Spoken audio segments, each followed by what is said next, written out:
Welcome to Raging Bullets, a DC Comics fan podcast, episode 585.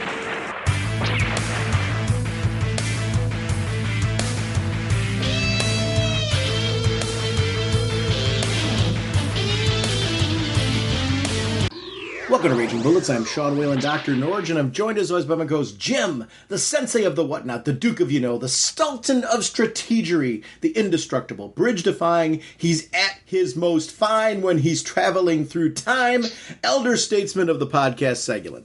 How's it going, eh? Jim, on this episode, we are going to be talking about Catwoman number 30 and The Flash 769. We also have a Speeding Bullet segment where we talk about a wide variety of different items, including some upcoming Kickstarters and a favorite podcast. So please check that segment out as well. We are proud members of the Comics Podcast Network and the League of Comic Book Podcasts. Jim, sponsoring this episode, of course, as always, is DCB Service and InStockTrades.com. Can you tell me what's going on over at DCBService.com? DCBS is a great place to pick up various shirts, apparel, and whatnot. And a lot of them have some really classic covers or some iconic images with some really good discounts. Right now, I'm looking at a Batman, Superman, and or Wonder Woman Pride shirt. And it's kind of neat. They took the classic symbol and overlaid the rainbow colors on them. Each one's 25% off, and depending on sizes, between $15 and $18. So what a deal. Thank you, DCBS. Over at InStockTrades.com, they've always got some great new releases. They have Batman Superman Volume 2, the world's deadliest hardcover. $29.99, regularly 42% off, only $17.39. This is a favorite of the show, Deceased Dead Planet hardcover. $29.99, regularly 42% off, only $17.39. If you've missed any hardcovers, trade paperbacks, collected editions, the place to go is InStockTrades.com. They always offer amazing discounts. I want to thank DCB Service and InStockTrades.com for continuing to support the show. Mr. Segulin, what kind of a podcast are we? Raging Bullets is a spoiler podcast. We go in-depth into plotlines, story twists, and whatnot of the comics we're discussing on today's show. So, if you haven't read the books, you may want to come back later so you can better enjoy the show. Let's talk some comics. Green Lantern, let you and I destroy that space junk. Jim, some really cool things happened this week. Digitally, the Justice Society World War II was released. Have you had a chance to watch this yet? No, I haven't yet. Okay, so basically the premise is Barry Allen the Flash is, through circumstance, sent back through time to World War II, and he encounters the Justice Society of America.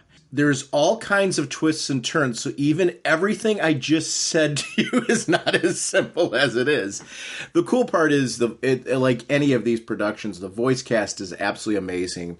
We've got Wonder Woman, we've got Dr. Fate, we've got Hawkman, we've got Hourman, we've got Jay Garrick, we've got Black Canary, but it's the Black Canary from World War II.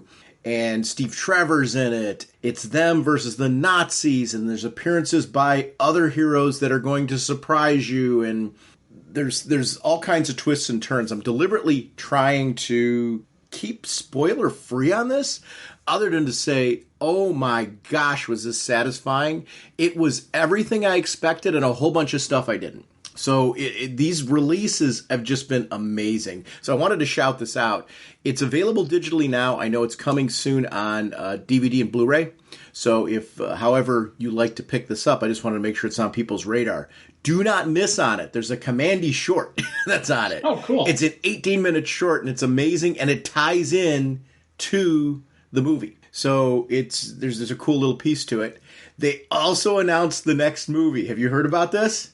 No, what's up? Batman The Long Halloween Part 1. Part 1. Nice. They're doing 2 parts to it. And which is the only way you can do Long Halloween. Super, super cool. Dude, that's awesome. Legends of Tomorrow is returning on Sunday. And so how are you handling the TV shows now? Because you and I both were in the same boat where we got behind. And I'm behind. What I've been doing is this season I've just been jumping on everything as the new episodes have been coming out. I'm finding that I'm really enjoying that. I am gradually with certain shows like going back and like binge watching to catch up, but I'm not letting that stop me. I'm kind of doing what I do with comics sometimes when I get behind, where it's like, you know what, I just want to jump on the new run. So I'm treating these seasons like they're a new run. I'm just jumping on, knowing that they're going to have that little teaser in the beginning that's going to bring me up to speed so that way I can follow along and just be a part of it. Because if I try, and this isn't DC TV related, it's TV in general, there's so much great stuff out there for geek culture right now that I get behind on everything. I'm not letting that bog me down. I'm just embracing it and enjoying the ride. I love the content that's out there. So this season, and really I'm going to be honest, part of the reason why I'm jumping on where they're at is because of the podcast. I'm like, I kind of want to be current on where things are right now. So I'm just going to jump on, enjoy the seasons, and have a good time with them. And I am. I've been really enjoying these shows as they've been coming back. It's comfort food. I think because I got behind on them, I haven't been as caught up on them and enjoying them as much as I would because I haven't been able to watch them because I've been watching so much other stuff. That like coming back to these shows now, I'm really digging. But that's how I'm doing it. What are you doing? I know you got a backlog too. You're just like I am. Oh, God, I have a huge backlog. And it was funny because I was going to sit there and I was like, no, I'm not going to do the jump forward. I'm going to watch it and this and that. I had all these grandiose plans on how I was going to do it. You know, this would be this day, this, and I had it laid out. I had this massive thing. I just completely took that, crumbled up that plan, threw it in the trash, said, screw it. I'm just going to start watching right now current. And I actually started doing that with Batwoman because I really wanted to do the back stuff thing. I'm like, forget it. You know, I'm just going for it. And so I've just now started to just take current season and jump on it right there. And, you know, and eventually I'll find a way to get caught up. But right now I'm just taking it from jump and a little confusion with some of the stuff. But as a general rule, you can figure it out. So I'm like, I'll handle it. Plus it's entertaining either way. You know, it's the way they craft the shows. They do a really good job with, you know, if you're just jumping on at this point in time, you know, you still enjoy it. You're not completely like, I'm not having any fun because I have no idea. No, you still enjoy the story being told. So it's, you know, there's always a little bit, hey, I wonder why they're doing that. What about this? There's those mysteries, but, you know, the important stuff they explain, you know, and the little other side stuff that I think in my head I'll eventually figure out, or, you know, when I do eventually get caught up, I'll know, okay, that's fine. So how many episodes did you watch? Right now, just one. Okay. You know? So what do you think of the new Batwoman? I like her. I do too. I really dig it. You know, part of me, it's like, you know, because before I actually watched the show, I was thinking, just recast. You know, just recast, continue on. And I'm kind of like, you know, and after seeing the first, I'm like, okay, you know what, I like this. You know, I'm digging this. You know, so it's, you know, I'm not, you know, it's part of me still would like to see them just recast. You know, but recast in a storytelling element and this and that, and not completely get rid of who's currently out there, and, you know, maybe have two Batwomen or have one change up roles, or I don't know.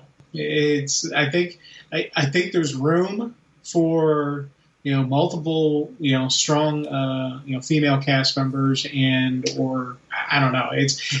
But the thing is, I don't need to have, you know, a complete, you know, just recasting of the original Batwoman. The Batwoman we have is Batwoman, and I'm liking it. So you're gonna love this season. I'm not saying. Okay. I'm just saying a word. You're gonna love this season because it's. Yeah. I am like jonesing over Batwoman right now, and I had to do the same thing you did, where I jumped ahead and I just kind of been enjoying this season. Superman and Lois and that, and I'm getting caught up now on Black Lightning. Yeah, I'm really enjoying the programming I'm watching. My next one I got to jump on. I haven't had a chance to jump on it yet. Supergirl, because Supergirl's back. So I want to do that. I'm watching Legends tomorrow when it comes on. I think what's been happening is there's been so many great shows on streaming too. Like I'm a fan of, you know, the Marvel stuff. So WandaVision, Falcon, Winter Soldier, stuff like that. I've been really digging those. I'm just digging a lot of content. Mandalorian came out. I'm really digging that stuff. I'm watching Invincible on Amazon, and it's sweet. Yeah. So it's the nice part is we literally are in an age right now where there's too much content, and I think it's the greatest thing in the world because I think it's more exposure to these properties, getting the word out. I'm hoping it trickles down to comics in some sense. Did you hear we're getting Fandome again? Really? October 16th. I did not hear that. It just was announced this week. October 16th, 2021. It's DCFandome.com. Save the date, make plans, DC Fandome. I'm excited for it. I'm hoping that they build upon. I thought last year really worked, so I'm hoping they just build upon that and do more of the same. I'm hoping that we get kind of like that one-two punch thing that they did with content, or they do something where this content's available for a longer stretch of time so I can see everything. But that's my only criticism. It's not that I have any criticism about the content that I saw. It's I wanted to see everything that I possibly could. They did a great job with that's because the quality of the content was really, really high. So I'm excited. Yes. So October 16th, we're back again with DC Fandome. I want to shout out, if I could, the Staunch Amibition Kickstarter, issue number 4. And this is great. If you haven't read Staunch Amibition before, you can jump on issue 4. Also, the trade, which collects the whole thing. Just a quick little synopsis of it. What happens when mankind can transcend their physical limitations? The natural becomes supernatural. Welcome to the new enlightenment. Staunch Industries is the leader of technological advancement in energy, teleportation, and space travel, thereby becoming the prominent provider of Earth's consumer energy. The Amibition is their preeminent space station that resides in the most hostile environment known to man, the sun's corona. In a curious turn of events, Staunch Industries has inadvertently revealed themselves to be the subject of an outside force that has been presumably steering them towards a greater purpose. Azaris, who was created to be a worker clone, is a prototype of genetic engineering that splices human with animal DNA. These clones are created without sexual organs and with a controlled self-awareness in order to keep them isolated, ensuring they stay focused on their work. Azaris is gradually breaking free from these restraints and begins to pursue a higher purpose, even at the risk of utter defeat. It's an amazing sci-fi story. Jim and I have been lucky enough to talk to Brian Lau on the show. We're actually going to do a special bonus episode of the podcast where we're going to be talking with him about this Kickstarter, more about the story. So if it's something that you haven't been exposed to before, please check out that episode because we're really excited to talk to Brian again. Brian's become a friend of the show. And I like doing these bonus episodes so that way we get a chance to sometimes talk about some things that are outside of DC. And we really do them as a bonus show because of the fact that we are a DC-focused podcast. That's always been the main focus of our show. So we do these as bonus episodes. We call them Pop Culture and Whatnot. And they're kind of a chance for us to do like a mini podcast within the podcast. And I'm excited to have Brian on. So we're going to have another chat with Brian on that. You're a big fan of Staunch Amibition too, Jim. Oh, God, yeah. It's a wonderful story. It's that sci-fi space opera, just absolutely beautiful looking book. It's one of those that hits all the check marks for me. I'm a huge fan. I'm very excited for this new issue coming out and just everything. I also want to shout out a podcast, if I could, real quick. Life with Althaar. I'm a big fan of audio dramas, sci-fi audio dramas in particular. Friend of the show, Eli, who does our Strategery song at the end. Eli, over the years, has popped in and done just a wide variety of things, celebrating shows, anniversaries, and things like that for us. He is a part of this. He's one of the talented actors involved with this particular science fiction podcast. It's just an amazing, amazing show. And I'm just jumping on board. I'm about 2 episodes in. I've been really digging about it. It's fun and funny. It's just got this great in-depth sci-fi story. It reminds me a lot of what I like about things like Hitchhiker's Guide. If I can link it to some things. I love Flash Gordon. I love Buck Rogers. I love serialized science fiction drama. And it's got that, but the humor is really strong in it too. They found like the right balance where there's these characters that are richly developed, well portrayed, but yet there's an underlying humor that plays out in it that doesn't take away from a depth-filled story. The world is imagined, and like you want to just kind of get into this world and walk around. I mean, because it's fun, and it reminds me of that. It takes me back to what I liked when going back to a kid in high school when I first discovered Hitchhiker's Guide. I loved that kind of rich, new, fresh sci-fi world, and that's what this is: rich, new, and fresh. And I want to be careful linking it to things only in the sense of saying this is completely original. And that's what I love about it. It's not tied to anything that before. I'm trying to link it to things just so people have kind of a flavor for what it is. I put a link into the show notes to the podcast and highly recommend you checking it out. Eli and I were chatting the one day and he made mention of this, and I've been meaning to shout it out on the show, but I wanted to wait till I listened to a couple episodes so that way I could speak about my personal experience with it. And it's a really cool show. I listen to a lot of the Big Finish Doctor Who audio dramas. I'm a big collector of those.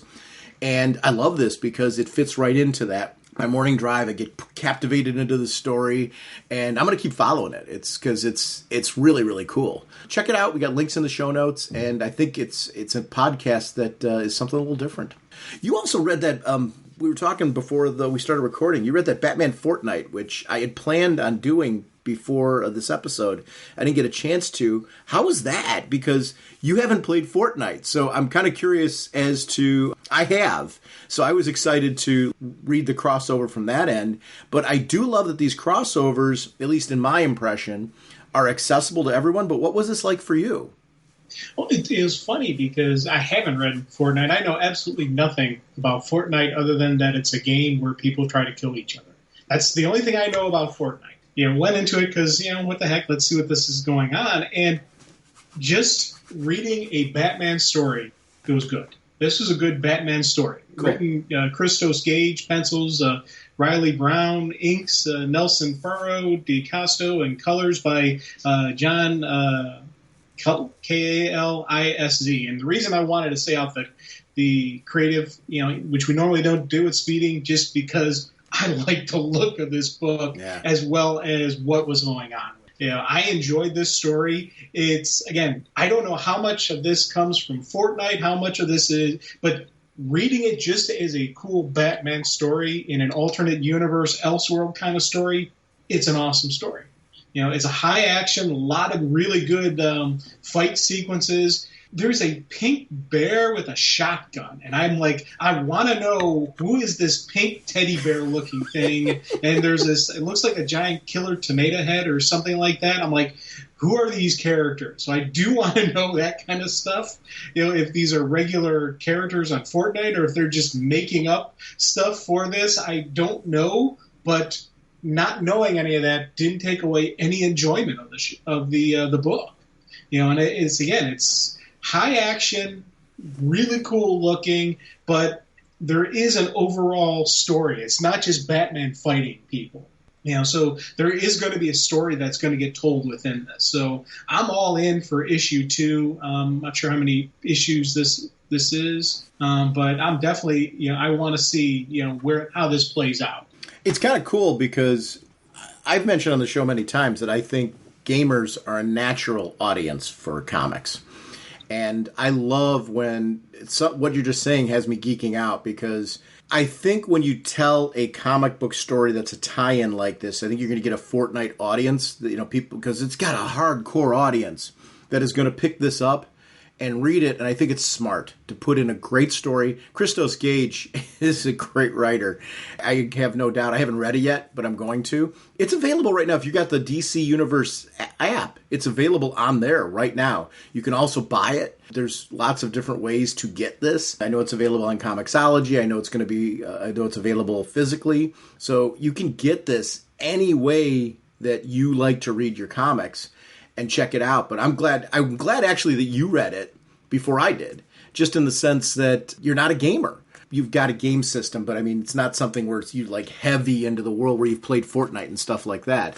So I really shouldn't say that, because you are a gamer by the fact that you have played games for as long as I've known you. So it's not really a fair statement, because I think anybody who enjoys gaming casually or otherwise, is a gamer. So you are. This kind of gaming I'm not into, though. That's a more accurate way. Fortnite's not my forte. Sure. It's but this style of play, with me in these tournaments and this and that, I die quickly, so I don't enjoy them. Mm-hmm. Some little 13-year-old just caps me without even thinking twice. Okay, old man, done. My brain doesn't work fast enough for these kind of games. So and again, it's neat how they did capture the chaos that this kind of gameplay has. There's a couple really cool, massive fight scenes where they've got a splatter of people, and I'm sure a lot of these are regulars to the game. People will know, oh, that's so and so, and but it's there's some neat stuff here that I was like, just again, the art team did a great job showing the beautiful chaos that is this kind of combat, and I was like, man, that's some neat stuff there. Yeah, it's one of those things where, well, you have a PS4, right? Yeah. We should jump on it one time. Because you're actually, the way you were describing yourself when it comes to Fortnite and games like that is how I am too. I'm terrible with online gaming. But I think it would be fun if we could coordinate and go on and play together. I think we'd have a good time because we're both in that same boat. Yeah. And I honestly enjoy playing games like, here's what I don't want to do. I don't want to play with that seasoned gamer for this type of game that is going to get frustrated. It is one of the reasons why, actually, I've said it on the podcast before, I shy away from big multiplayer online games like that. I do the RPGs. Like I love Final Fantasy 14 online, where I delve into the character and develop the character, and I love that kind of stuff. But even in that end, I'm kind of more of a solo player because I don't play enough that I'm really good in raids and things like that, where I know what my character's strengths are and how my character interact. I know how to survive by myself, yeah. But I don't know how to contribute to a team in a way where people aren't ready to start like throwing down with me because of something stupid I did because I just don't know. Yeah, that's what it is. It's the group dynamics of the online games. A lot of times, online shooters where they're squad-based, things like that. I want to know, and I'd love to play with people where they're like, okay, he's coming in as adult. We can teach the adult. And I'd love to do that, where somebody's like, hey, listen, we're going to play and patiently take you through. You're going to get to know like this role and really embrace this role, and you can be an active part of our squad. That kind of stuff I would find fun, because that's really more of what I need. So something like Fortnite, like playing with you, would be great, because we're both going to be idiots, but not trying to be. Like, I actually want to go in and play and have a good time. I've just had bad experiences before where I've played with people who've gotten frustrated with me because I don't know. And it's like, listen, at some point in time, just help somebody out, because I'd like to play. But comics like this, I think, are fantastic because of the fact that I'm coming at it from the opposite standpoint. I'm the comic fan who has played Fortnite. I've played it casually, and when I've played, it's a fun game. It's easy to pick up and play. So this isn't like a really complicated game that's hard to get into, and I get why it has such a mass appeal because of the fact that it really is easy to jump in, jump out, and like go in there and have a good time. So I'm a casual Fortnite player that likes it, but I'm not what you'd call a good Fortnite player. I've enjoyed running around in the world, though. I like that this massive game that clearly has a bigger audience than comics do right now is being reached out to, and this kind of crossover gives some swag for the gaming audience, because I love that with my games. I love swag. I love extra stuff. I love comic tie-ins to games. I'm a big fan of Titan Comics did these Assassin's Creed comics, and now Dark Horse is doing them. I love the expansion of the world in comics. There's been some great God of War comics that have come out recently that are really great. Bloodborne on the PlayStation, that has had a great tie-in comic. So comics that tie into video games are... Tomb Raider's enjoyed an amazing series of comics. I love that kind of like extra comic book content relating to video games. I'm glad to see that DC's done this partnership, because I think it's a smart partnership. Batman obviously is a name that will draw people in to read it, and Fortnite couldn't be a bigger name right now. I mean, even if you don't like, you haven't played it, you know what Fortnite is. You know what I mean? So, I mean, that's cool. It's a smart choice by DC. I get giddy at this kind of stuff, especially when it's as good as you say that it is, because I think it's a great opportunity for fans to jump onto comics. And even if you pick up just a handful from this, it's a good move. Nice work, Atom. What are these characters up to? Our first discussion is going to be of Catwoman number 30, Good Intentions. Ram V is the writer, Fernando Blanco is the artist, Jordi Belair on colors, Tom Napolitano on letters, Joelle Jones and Laura Allred on the cover, Jenny Frisson is the variant cover, Ben Mears is the assistant editor, Jessica Chen is the editor, and Ben Abernathy is the group editor. I'm sure I did some name butchery there. Total apologies. Catwoman is a cool book, and it's a book we have not talked about for some time, I think, on the show. I think we've done a lot of Batman chat, but haven't really talked Catwoman. And I've always loved Catwoman miniseries, Catwoman solo series. Catwoman's been a book that's really enjoyed some really cool, stylish, creative teams. And this is a stylish book. Like, I'm really enjoying the ride of getting to know Selina this way. I'm that there's that geeky Batman fan. I want to see her with Bruce. But I like what they've done here. They'd separated for that year. This book is really focused on that. I'm very worried about what happens after the year's over, but I'm enjoying the year, and it's great to see where these characters are going. I like her. I like her supporting cast. I like that she's in a state where she's trying to kind of figure herself out and what she wants to do from here. And it's a really cool, rich story so far, and the book is beautiful.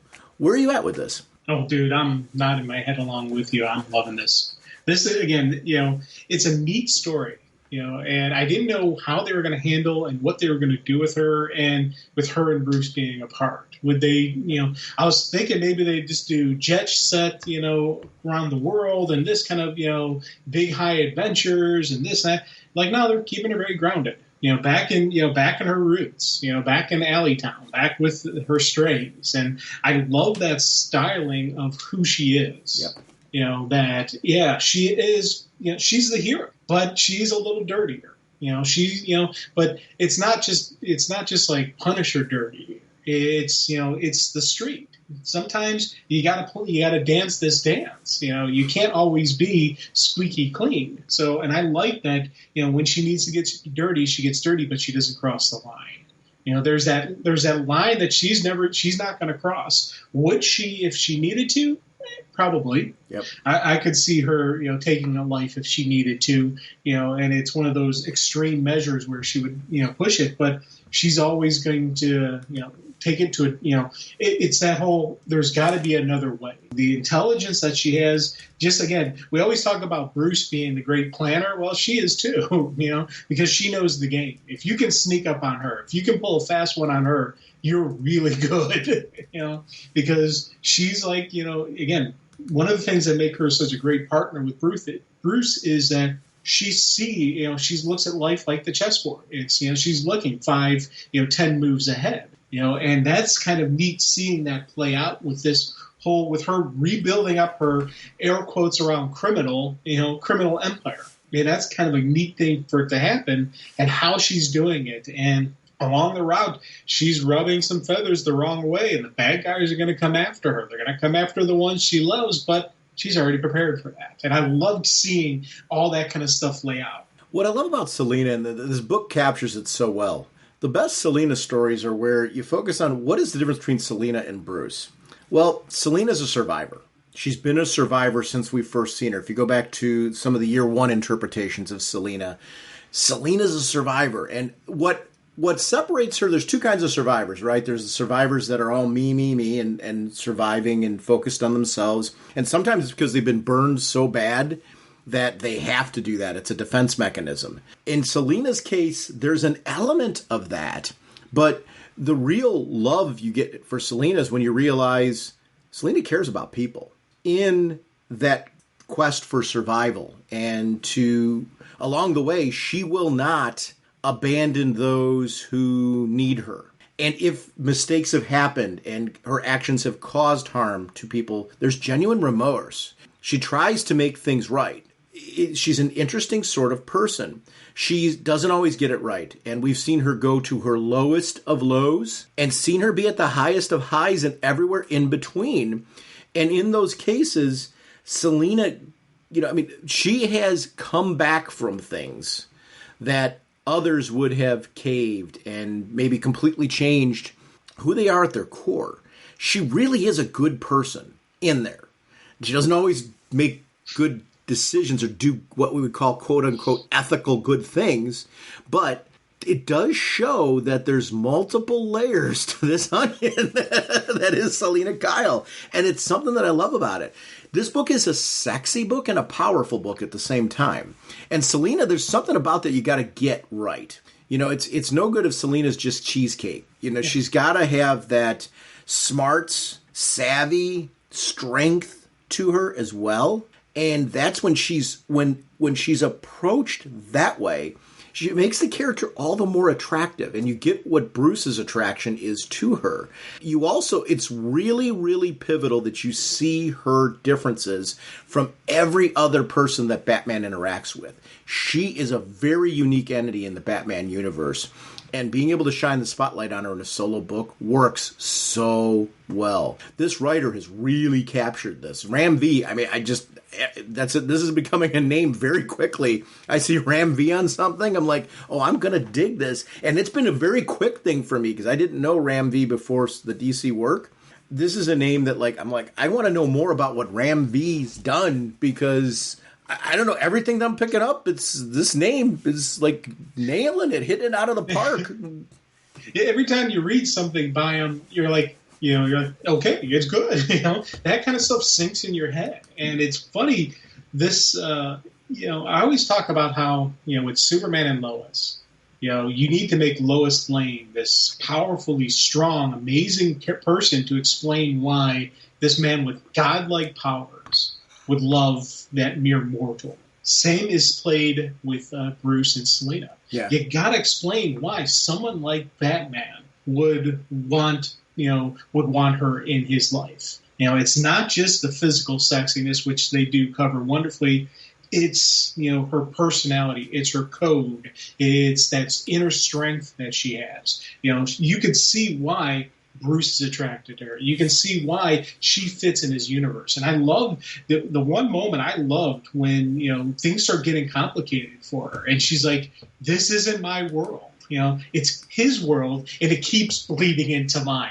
And I love that her just saying that and her acknowledging that this kind of hero stuff isn't what she normally, that's not her game, but it is who she is. It's what she's going to do. She's not going to walk away from her friends. She's not going to walk away from the people who've put their trust in her. And I love seeing that conflict in her, but ultimately you see her, she's got to do the right thing. It's an absolute wonderful portrayal of her. And it's, again, like you, I really want to see, it's helping me really, really want to see at the end of the year, Bruce and Selina together, because you're seeing why she fits so well with him. Yeah. And that's something that's been really, really great, is seeing that piece. I also think it's equally important, and you see it in this book, and it's not overdone. There's little nuggets of, you get why she loves him. Yeah. And you get her longing for some of the better times that they had. In particular, like during the conversations that she's having about Ivy, because her quest in this issue is to find out what happened to Ivy. I like that loyalty, because it's funny to be loyal to somebody in Gotham, because they all turn on each other. Yeah. But that's part of that survival, isn't it? It's not always, there is like honor among thieves, if that makes any sense. And she and Ivy have worked together and been best of friends, and then they've been the worst enemies at times, and everything in between. And I love that there's even Edward Nygma, like her handling with him in this piece. I love that the Batman universe right now is so focused on not only introducing these new characters that are coming in, that we see a new villain in this that we got to talk about, because the new villain's wicked cool.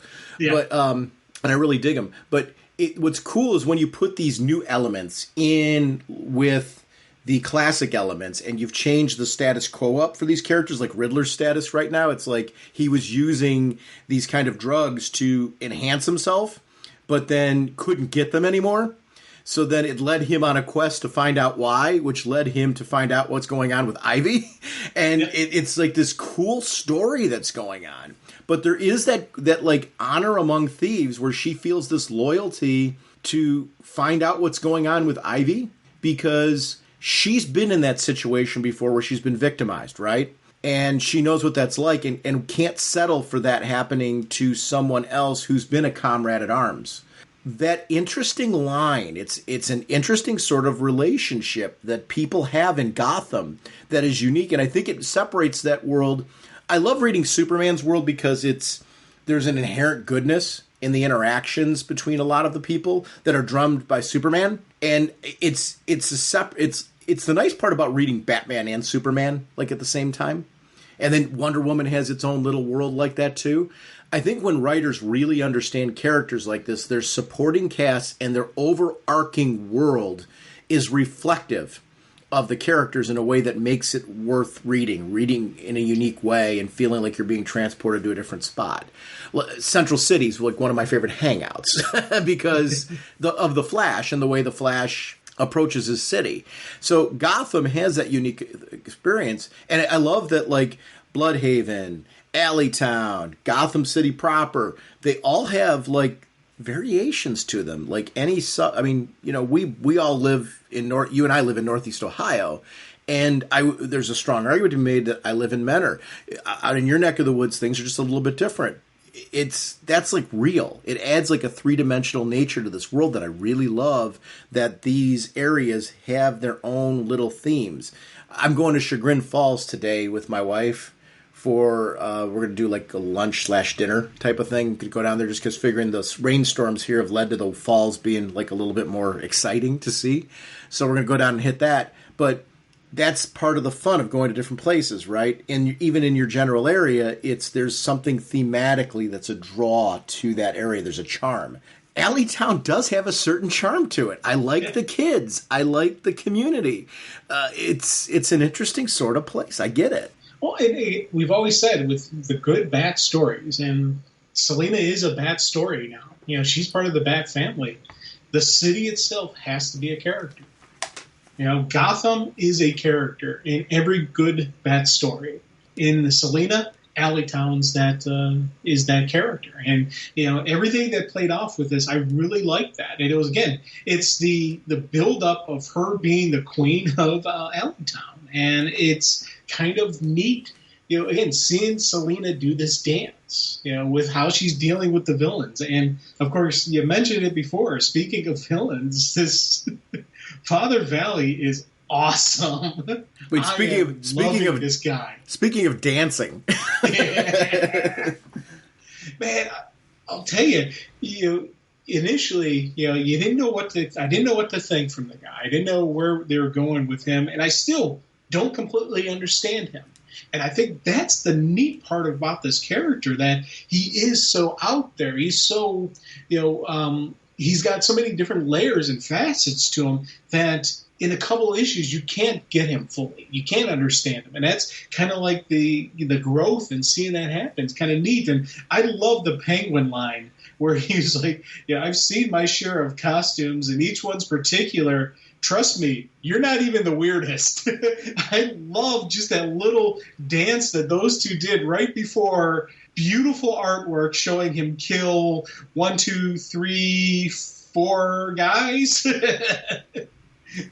Beautifully, again, great story, beautiful artwork. This stuff was some really neat. This is a really cool character, really great usage of him. I 100% am enjoying, this book partially for him. He is a big draw to me in this book. I want to see what happens to him. I want to see him and Selina do their dance, because that's going to be impressive. When they have their big fight, that's going to be impressive, because he said, I'm going to kill her, but she will die by my hand. So the big fight is coming. Also that she'll take out somebody else who gets in the way of that. I mean, he will. He'll take out people who get in the way of that. because he's very clear that, like, no, I'm going to take care of my contract. So it's going to be an interesting sort of dynamic. Are there going to be points in time where Father Valley's saving her? I really love the combat in this with Selena. I totally agree with you on the Father Valley sequences and love the coloring in the shading and the tones and how it's dark and gritty, but you see that coat of his, which has like a color tone to it. Selena's combat with the acrobatics and seeing the uniquely... When we talk about acrobatics, we talk about characters like Nightwing a lot of times, and we'll talk a little bit about like the dancing style almost of Batgirl and what she does. What I love about Selena, it's different. It's a different sort of acrobatics. It's very... It looks cat-like, there's no other way to say it. And when it's captured really well, it's brutal, it's intense, it's fast, but it also gets very acrobatic. And there's times where you can see her almost having fun afterwards, like when she's doing the cartwheel-ish style thing afterwards. It's super cool to see the way that she navigates around the world. Gotta ask, who's the dude in the coat? Is it Slam Bradley? Who? I don't know. And I could be being teased to naturally leap to Slam Bradley. I don't know who. My mind went to Slam. I'll go off of that piece. I don't know that I really care whether it is or it isn't. I do love that what we're getting right now is just another layer of mystery to this story. But do you have any guesses? I had no idea. When it initially popped up, my first thought was Bruce helping her out. But I'm like, but even earlier, she said she and Bruce agreed they'd keep out of each other's way. So I'm like, Bruce wouldn't break that promise, And if Alfred was still alive, I'd say Alfred, but he's not, so it can't be Alfred. Why? Wait, would Bruce? I guess here's the question. Let's talk about that. Could it be Bruce in disguise? And it could be. Yeah. Why do you think he wouldn't? I'm torn on that one because I guess my question is I could see myself making that promise, but then you think that the person that you love might need help. What would you do? And I was like playing that out. I'm like, I think I'm still going with that. I thought it might be Slam Bradley, but it's interesting as you say that. I'm like questioning, would Bruce do it or would he not? And I think there's a question to ask there because you're right. There's a promise on the table, so I get your point. Well, was it a promise or an agreement or what? What do you call that? See, I think it's, it was an agreement. It was a promise. It was, what I don't know what you can call it, but I don't see Bruce breaking that, because again, just like I don't see Selena ever reaching out to Bruce because they said, hey, we're going to give each other a year because, and part of the thing came from Bruce telling her, hey, I got to focus on this for a year. And I think Bruce was the one who pretty much initiated the 1 year, on a break thing. So I can't see Bruce breaking what he started, but I can't see him abandoning her. But I think she initiated it. She initiated. I thought it was him. I thought she initiated the 1 year to regroup and see where they were at. I don't know. It actually felt like maybe we're both right. I think maybe it was both of them in some ways in the conversation where you saw the reasoning for it. Oof, I'd have to look back, but yeah, here's an interesting sort of piece. I guess here's my question: Catwoman gets in real trouble. Bruce gets in real trouble. They're running to help. They are. So it's an interesting sort of piece. I get what you're saying, like as far as right now with the status quo where things are, trust them to handle the situation. So there's a point to what you're saying. Is it Bruce? I'm with you. I don't think so. But it's not unlike Bruce when he's made these promises to keep tabs anyway. Right, it's true. Bruce. It is Bruce. and he does the mysterious figure does do a really good disappearing act. Yeah. So again, those are kind of the factors that were leading me to think it was Bruce in disguise. Yeah. But again, I'm having that doubt because could Bruce fool Selena? That's the other thing that makes me think it's not Bruce because, could Bruce, pull one over on her? And I don't know if he could. Here's the thing. How do we know she doesn't know who it is? True. It's fun. I mean, here's the thing. This is the fun part about this. I don't think there's really a debate here as far as whether one of us is right or wrong because I'm still saying I think it might be Slam Bradley, but then there's that part of me as we're talking this through, I'm like, well, it could be Bruce. I don't know. And Selena could already know who it is. I don't know. She is shocked by the person knowing her, kind of surprised by the person knowing her name, but that could be her realization of who it is. I don't know. I want to see. I'm intrigued by that part of the story. Well, see, I took the shocked look on her face, being when she looked up, he was gone. Well, it also could be the fact that he just said her name. Well, her name is known. That's public. Selina being Catwoman's public. Why would he drop that then, though? I don't know. I don't know how public it is. Because she's at times it's become public, but she's gone to great lengths to cover it. I don't know what the status quo is of her name, as far as people knowing that. Mm-hmm. We'll have to see where that goes. I'm intrigued by this. I am very, very intrigued by this.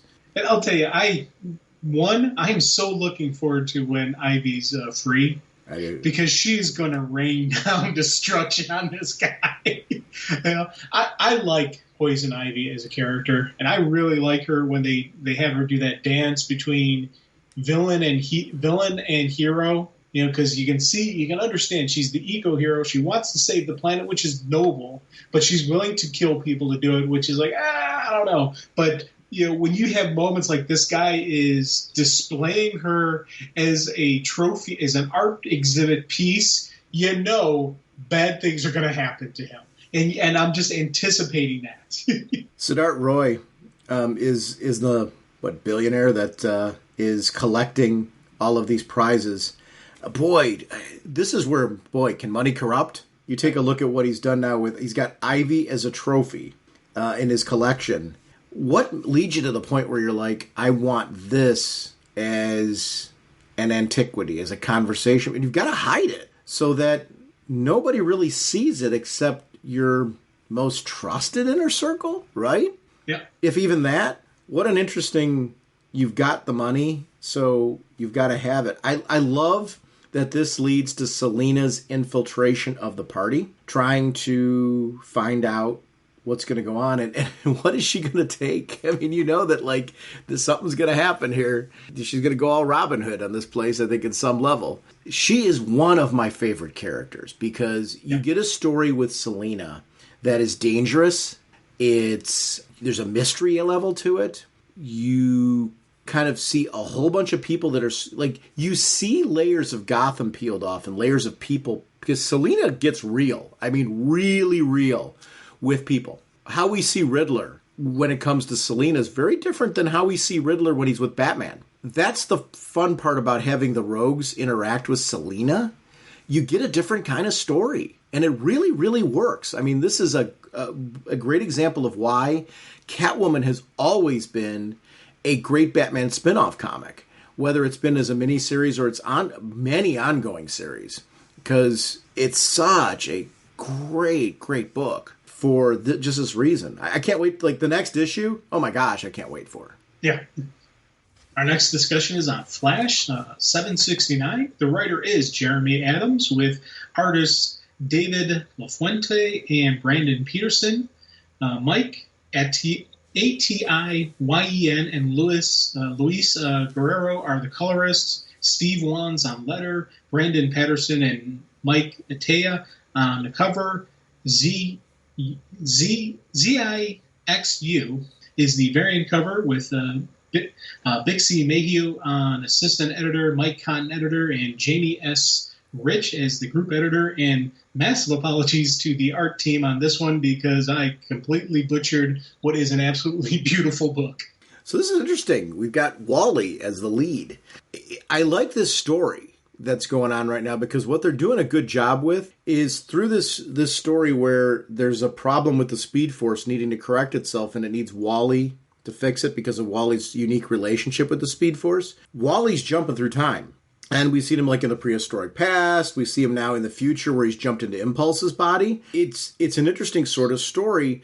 I needed this story because I enjoyed Joshua Williamson's run so much on The Flash before with Barry.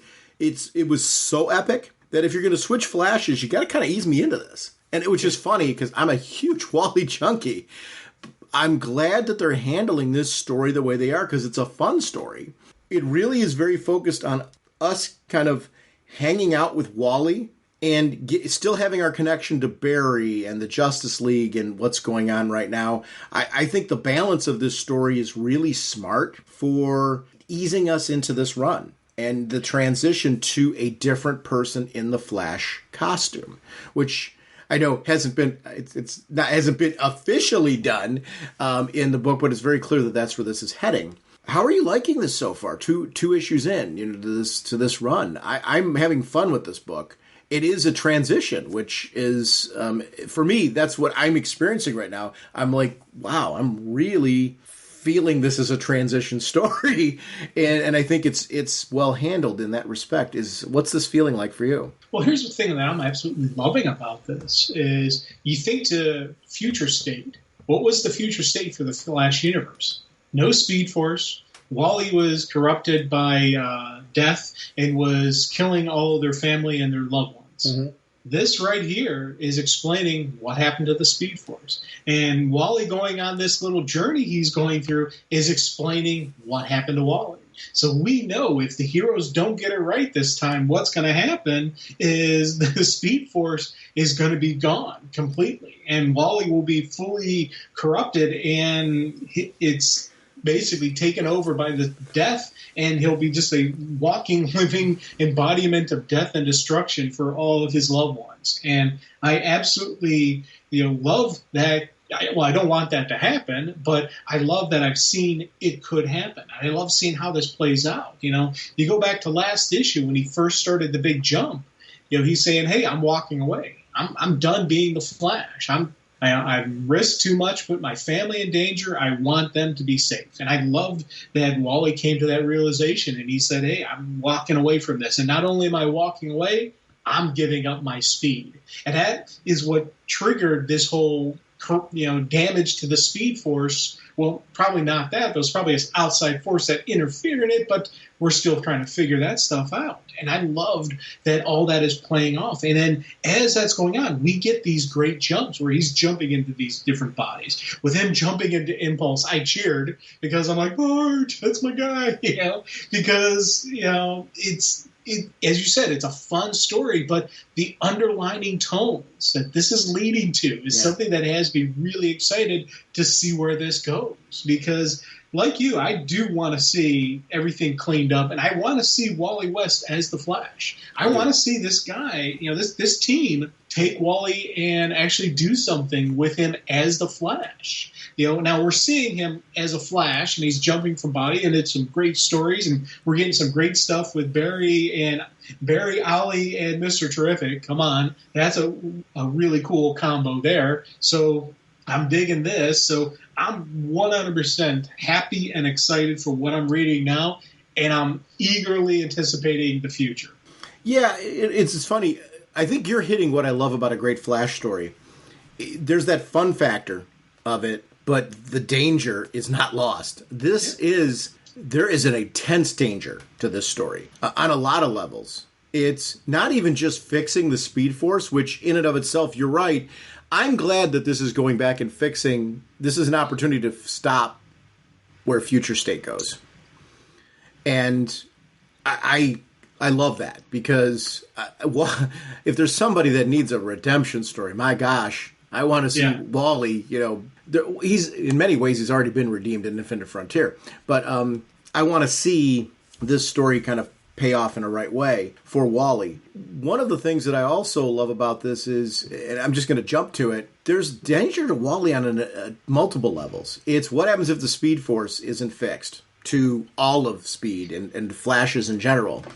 But Wally corrects this, and where does he go? He doesn't have a body. There's nowhere to go. Like, he's jumping from consciousness to consciousness, but he does not have a point of return right now. Thank goodness he's become like the human pinball right now, because if he wasn't jumping from bumper to bumper, the ball drops into the hole. There is not another ball to pop up to give Wally another life because that body doesn't exist right now. I'm going to be curious to see how that is resolved in this story. I like the layer of having Barry, Ollie, who has issues with Wally, and Mr. Terrific on the Justice League side trying to correct this because they understand the level of what's going on. That interplay is great. The writer's doing a great job of balancing the dynamic of those three with the dynamic of Wally. I like What's the name of the girl? I keep forgetting. Gold Beetle? Gold Beetle, yeah. I love Gold Beetle. Her since she's come on the scene, she does combine the elements of what I always loved about Booster Gold and Blue Beetle's team-ups in one unique bite-sized package, because she has like the fun factor of Booster Gold, but there is a competence to her too as well, that when she and Impulse are teaming up together, it's what I love in my favorite Spider-Man stories. I love in the book Invincible. It's really, really something that is super cool. There's something to having characters not be afraid to be, or writers not be afraid to explore the fun nature of these characters. We get a lot of books. Flash and Catwoman, appropriately so, could not be more different. And that's what's fun about reading multiple comics in a shared universe, is the fact that these places have a different theme and a very different feel, and you get something fresh from these stories. This was a great story to read after reading Catwoman, because of the fact that I loved Catwoman, and I loved this for very different reasons. That's something that was really captured very well. If everything's dark, you never have that balance of storytelling. This story has just as much danger in it, but it's presented in a very, very unique and different way that it totally matches. And the art team, you mentioned them earlier, could not have captured this futuristic world with Impulse any better, because it feels very futuristic. Yes. You know, our Impulse looks like a video game character in this, in such an appropriate way. And I do feel like I want to pick up a controller and control the Beetle ship, because that would be like so wicked fun flying around in that thing. So there's certain characters that naturally lend themselves to being video game based, and this is certainly one of them. Yeah, I'll tell you, man, it's one of the things that when I was reading, when I've been going through and reading the Flash stuff, because we came from such an epic run that I absolutely love that they needed to do something like this. They needed to shake things up. They needed to, flip it. But I love how they're doing it. It's not just a sudden jarring thing. It's a build. We still have Barry in there. We still have Wally in there. We still have, a Flash family concept going on here. And I think for me, that's a great way to have this epic change in a story without it feeling like without it being jarring. And that's something that as we're going through this, like I really didn't know who Gold Beetle was going into this. If they've run her before, I didn't really recall it. But by the end of this issue, I completely understood who she was, how her vibe was, how she and Impulse worked together. There was some great stuff there that has me now wanting to read some stories of Gold Beetle. I want to read some of her stuff, because in this one issue, they made her such a neat character that I'm like, hey, I'm all in on this. And again, a great combo of Barry, Ollie, and Mr. Terrific. I love these three together. It's one of those things where when you have this kind of cast in the Justice League, use them. You have this universe, use them. It's kind of a neat experience. I like when she geeks out over him, and time travel stories are such an interesting one for me, because I've mentioned on the show many times I'm a huge Doctor Who fan. It was somebody at work the other day goes to me, Star Trek or Star Wars, which are both properties I adore, but I threw out Doctor Who. Out of the three, that's where I go. I love the time travel aspect. I love that she is faced with, she's got her, constantly throwing out the time travel rules. Don't say this, don't say that. I would be so guilty of this. That there's certain things that if you say them, that they could help or they could comfort or they could, and yet there's that danger of one thing too many.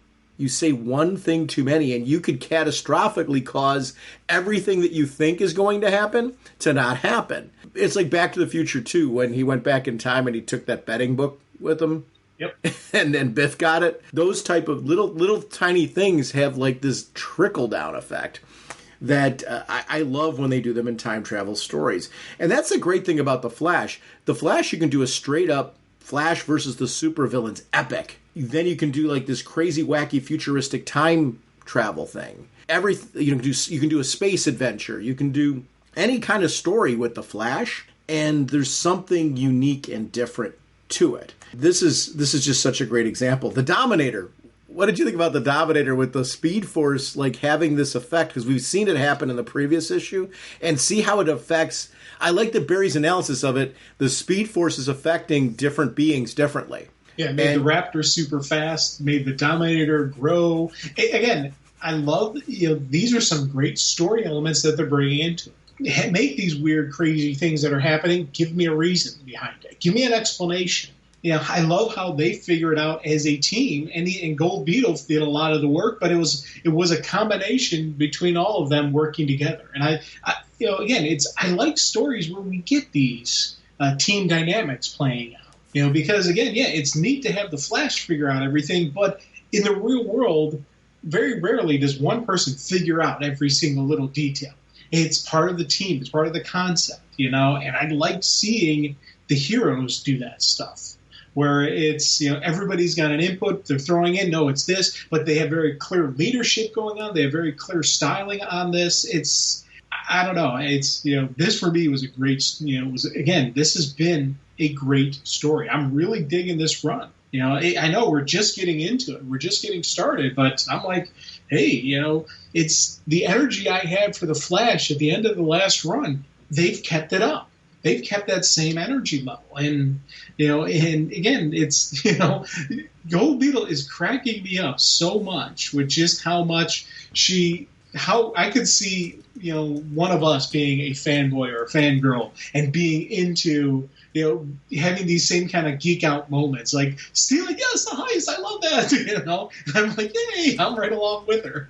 Barry and Wally having that history and the fact that they're playing into it in this story, in the resolution to it, was something that I really enjoyed. I love that they had come up with a way to use the Flash Museum, and I geeked out at the picture of the three of them together. I mean, like, who did not? I mean, like, they took the picture of them by the statue of Jay Garrick, which is they're geeking out with Jay Garrick, and I always loved when Barry loves the history of the Flash family and looks to Jay as a mentor.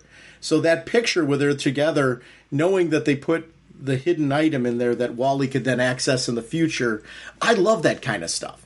It's such a geeky, great solution to this whole thing that leads to them, resolving the issue with the Dominator. And then, of course, they jump to exactly what I'd love him to do, the Golden Age. Him popping into Jay Garrick at this time, oh my gosh, next issue could not be more exciting for me. Yes. World War II. I can't wait to see where this goes, especially going back to the story of the Spear of Destiny with the JSA. Is something that the Golden Age was. Did you ever read the Golden Age, the miniseries by James Robinson? No, I haven't. I could not recommend it enough. It's just a great read in and of itself. I'm not saying that this is going to necessarily follow it verbatim, but it's a great, great story.